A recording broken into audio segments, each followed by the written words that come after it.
श्री सोमेश्वर महादेव संस्थान अमरावती या धार्मिक संस्थानच्या मौजापेठ अमरावती येथे शेत सर्वे क्रमांक 94, क्षेत्रफळ 4 हे 85 आर ही मालकीची शेत जमीन आहे। सदर शेत जमीन हडप करण्याच्या हेतूने सुमन कोठार यांनी तहसीलदार अमरावती यांच्या समक्ष सदर शेत जमीन खरेदी करून मिळवण्यासाठी अर्ज सादर केला होता।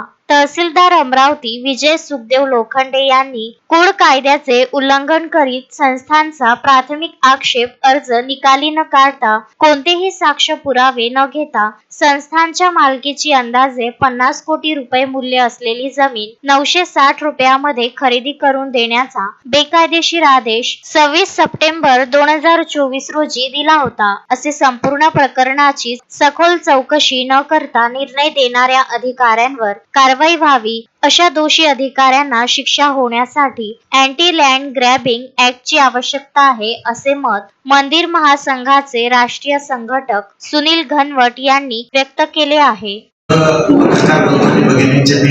महाराष्ट्र मंदिर महासंघाच्या वतीने या ठिकाणी हार्दिक स्वागत करतो।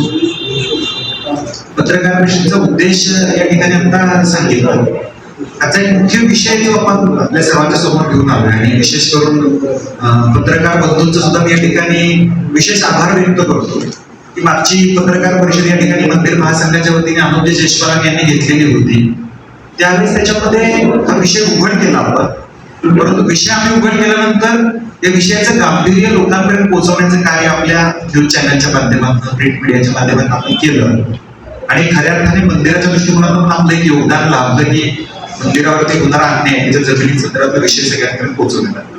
प्रकरण आपल्याला सगळ्यांना माहिती आहे, मी थोडक्यात या ठिकाणी सांगतो की सोमेश्वर महादेव संस्थान अमरावती जे भाजी बाजार या ठिकाणचं जे मंदिर आहे त्याच्यामध्ये, तर या मंदिराच्या संदर्भात जवळजवळ 4.85 आर हेक्टरमध्ये या संदर्भातला जो आदेश आहे मंदिराची जागा विकण्याच्या दृष्टिकोनातून, साधारणपणे ही जमीन 5 कोटी रुपये किमतीची जमीन आहे।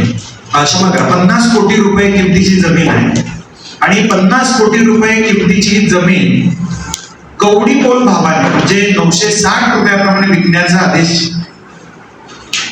संबंधित तहसीलदार विजय लोखंडे नावाच्या तहसीलदारांनी तो काढला। सकाळी आदेश काढला जातो, लगेचच कारवाई सुरू होते याच्यावरती। एवढा प्रचंड हा घोटाळा असताना आमचा प्रश्न हा आहे की संबंधित अधिकाऱ्यांवरती कार्यवाही का नाही झाली।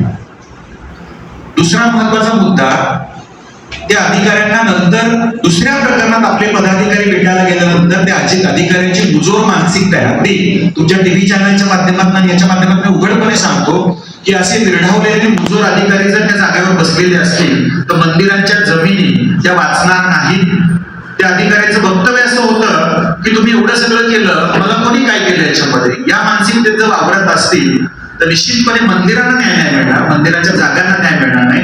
तेव्हा आजच्या पत्रकार परिषदेत प्रथम ही मागणी आम्ही करतो की ज्या पदावर तो अधिकारी बसलेला अशा मुजोर मानसिकतेत वावरत असेल तर त्या अधिकाऱ्याला पहिलं घरी बसवलं पाहिजे। आमचं सरकारकडे मागणं आहे, आमचं प्रशासनाकडे मागणी याच्यामध्ये असं, आणि या संदर्भात त्या अधिकाऱ्यांना कठोर कार्यवाही व्हावी आणि संबंधित प्रकरण जे आहे गांभीर्याने घेऊन तत्काळ त्याचे आदेश व्हावेत। या संदर्भात आम्ही माननीय महसूल मंत्री, कॅबिनेट मंत्री बावनकुळे साहेब यांना मी स्वतः आता 2 दिवसापूर्वी मुंबई मंत्रालयात विधिमंडळात त्यांना भेटलो। या संदर्भात तत्काळ सोमेश्वर महादेव संस्थान असेल किंवा बाकी सगळ्या गोष्टी आहेत की अँटी लँड ग्रॅबिंग ऍक्ट करण्यात यावा, या संदर्भात बैठक लावण्यासंदर्भात त्यांनी आदेश दिलेले आहेत। अशोकभाई जोशी, विदर्भ न्यूज, अमरावती।